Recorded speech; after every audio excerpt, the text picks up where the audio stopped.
Creativity is an addiction in the way that we are always trying to get to it. You may not say, well, I'm going to be creative today, but it's working already. Before you even wake up, your creative spirit is already placing dreams inside your skull.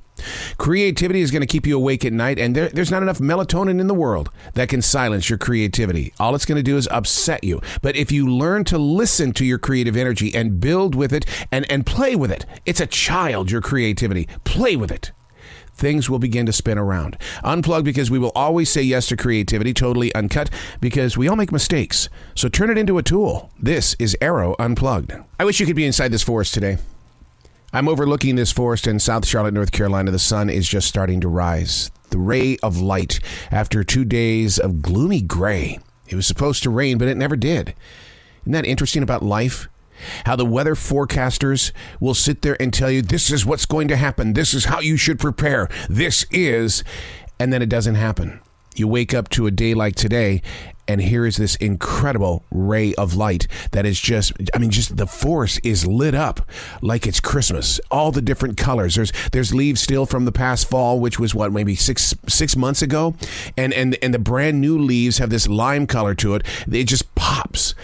And see, it's the very, very little things like that where you find the strings of peace, the strings that you can tie together to help create something that you put over your heart, and you can say, it's not going to be such a bad day after all, because look at what's right here in front of me. In fact, I have to tell you what happened with Jazzy and I this morning. The very, very second we entered the forest this morning, there was a rabbit.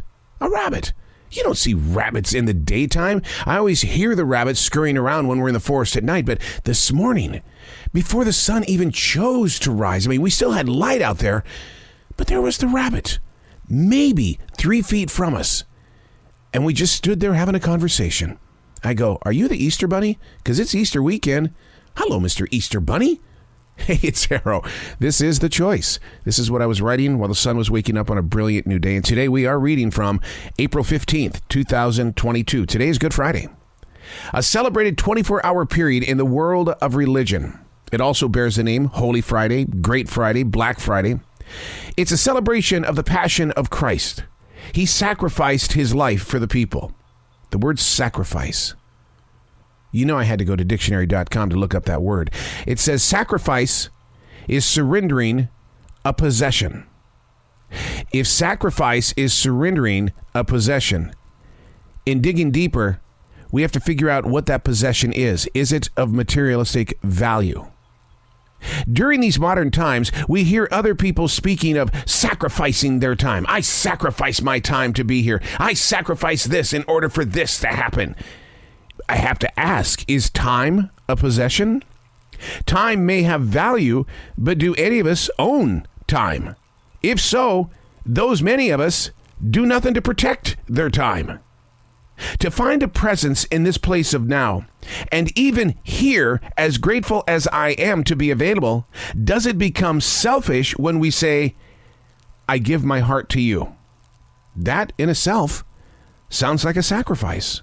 A word so overly used, which takes on the image of strength, yet it cheapens its purpose.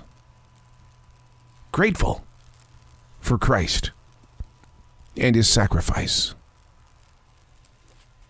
The sun rays this morning, the beauty, 2 days of gloom before this, and the weathermen got it wrong. It's the little things that get into our mind, body, and soul. And we don't have to use words like sacrifice in order to make a difference in other people's lives. I realize that we've come from a pandemic where our minds have been sacrificed by the news world and by the worry and the wonder and the uncertainty of what's going on. But when you look up the definition of sacrifice, it is the letting go, the surrendering of a possession. And that word possession is not a happy place in my heart, because possession means materialistic. We all have possessions. I have Native American spirituality tools inside this studio. They are possessions in my life. Will I sacrifice them? Well, if the right medicine man or woman were here, yes, I would allow them to take them. It's a possession that doesn't belong to any of us. It's like time. It doesn't belong to us. But through us, other people can grow forward. Breathe in. Breathe out. Yes, it's tough right now for a lot of people. Switching jobs left and right is not the answer. You're not going to find what you're looking for. I used to run home when I was a child, and I quickly jumped into bed after school, and I dreamed of being in a different family. I did it all the time. Today, as I inch closer and closer to 60, all that's left is my brother and my sister and I. I'm not dreaming like that anymore. Sometimes we have to be present in our place of now to understand what our personal sacrifices really mean. My sister was the caretaker not only for my father, but my brother and my mother. Her sacrifices versus mine, she wins. But it's not a contest. We all have personal sacrifices, but we don't have to hang up billboards and make movies out of the sacrifices that we have made.